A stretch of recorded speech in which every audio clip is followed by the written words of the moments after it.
আকাশবাণী শিলচর।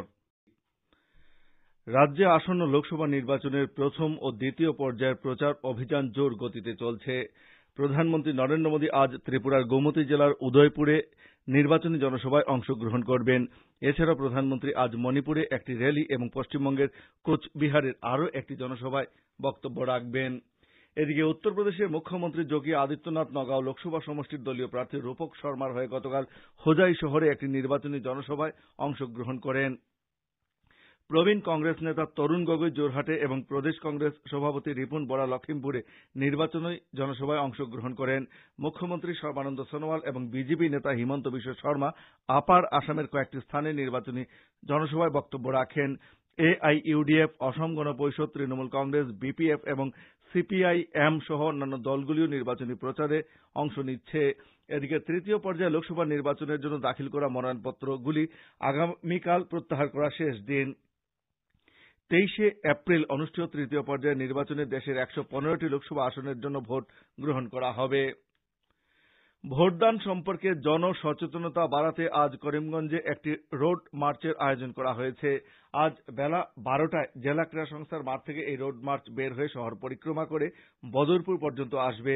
এই রোড মার্চে police, CRPF, BSF এর জওয়ানরা সহ জেলা উপায়ুক্ত ও পুলিশ সুপারও অংশগ্রহণ করবেন। নলবাড়ীর জেলা উপায়ুক্ত ভারত ভূষণ দেবচৌধুরী জানিয়েছেন যে নলবাড়ী জেলায় নির্বাচন সুষ্ঠুভাবে সম্পন্ন করতে 51টি ভোট গ্রহণ কেন্দ্র চর এলাকায় স্থাপন করা হয়েছে। এসব এলাকায় ভোট কর্মীদের পাঠাতে নৌকার ব্যবস্থা করা হয়েছে। শ্রী দেবচৌধুরী আরো জানান যে সমগ্র জেলায় 30টি মহিলা পরিচালিত ভোট কেন্দ্র স্থাপন করা হয়েছে। আসন্ন লোকসভা নির্বাচনে বিভিন্ন রাজনৈতিক দলের মতামত আকাশবাণীর মাধ্যমে আজ ও আগামীকাল এবং আগামী 11, 12 ও 13 এপ্রিল জনসাধারণের সামনে তুলে ধরা হবে। এর পরিপ্রেক্ষিতে আকাশবাণী শিলচর কেন্দ্র থেকে প্রচারিত আঞ্চলিক সংবাদ আজ রাত 7:55 মিনিটের পরিবর্তে রাত 7:45 মিনিটে প্রচারিত হবে।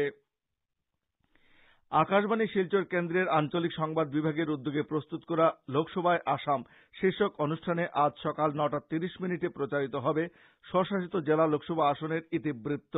লোকসভায় আসাম শীর্ষক অনুষ্ঠান আজ রাত পরিবর্তিত সময় 9:15 মিনিটে করিমগঞ্জ লোকসভা আসনের জ্বলন্ত সমস্যা প্রচারিত হবে। কাছাড় জেলার চা বাগানে কর্মরত মহিলা কর্মীদের মাসিক স্বাস্থ্যবিধি ব্যবস্থাপনা এবং 1951 সালের রোপণ আত্মাশ্রম আইনের অধীনে চা বাগান ম্যানেজারকে মহিলা কর্মীদের স্যানিটারি ন্যাপকিন বিতরণের নির্দেশ দেওয়া হয়েছে। চা বাগান ম্যানেজারদের রাষ্ট্রীয় স্বাস্থ্য অভিযান থেকে সরবরাহ করা স্যানিটারি ন্যাপকিন 5 টাকার বিনিময়ে বিতরণ করতে এবং সংগৃহীত সব অর্থ জেলা স্বাস্থ্য সমিতির অ্যাকাউন্টে জমা করতে বলা হয়েছে।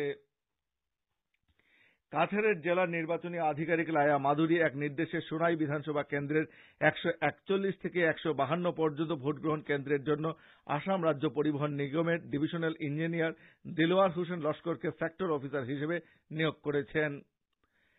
দেশের নির্বাচন কমিশনের নির্দেশে প্রতিটি ভোট গ্রহণ কেন্দ্রে ন্যূনতম সুবিধা প্রদান নিশ্চিত করতে বলা হয়েছে।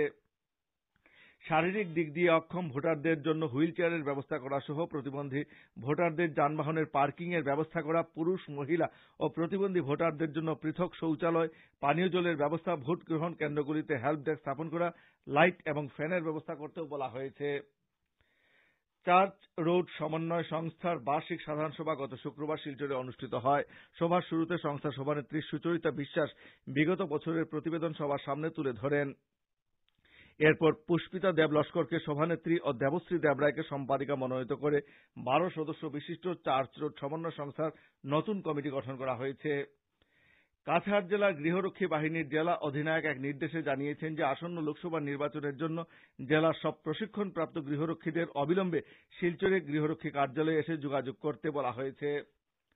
কাটিগড়ার আল জামিয়াতুল ইসলামিয়া, খানাক্কায়ে মাদানী ও জনসেবা পরিষদের যৌথ উদ্যোগে আজ পূর্ব গোবিন্দপুরে শান্তি, শিক্ষা ও আধ্যাত্মিকতার উপর একটি এনামি ও দস্তারবন্দি জলসা অনুষ্ঠিত হবে।